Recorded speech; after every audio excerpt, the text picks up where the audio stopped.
are ready to do the Lice Bucket Challenge. Thank you to Susie Obst and Bob Wilson for nominating us. We are ready. All right. We have our buckets of lice right here. Careful, so the lice fall out. You might want to know where we got to buckets of lice. It's a lot more difficult than you would guess. All we can say is that there are about 4 Brooklyn preschools that now have restraining orders against us. But it was all for a good cause, so that's cool. All right. All right, Lice Bucket Challenge on the count of 3? Count of 3. On 3 or after 3? 1, 2, 3, dump. Okay, ready?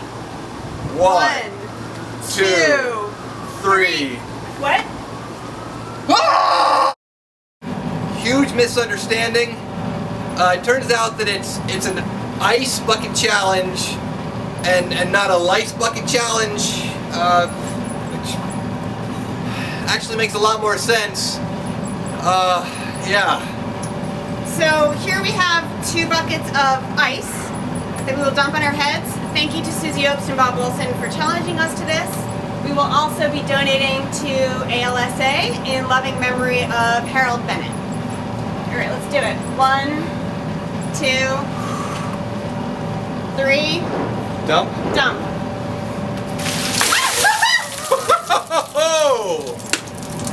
Woo! All right, let's pass the torch. To my favorite mermaids, Livia Beasley and Joanne Ruelas-Diaz. You guys are next. I'd like to nominate Dennis Ballou and Victor Kent. Good luck. You know, I'm gonna need a tiny comb and some special shampoo.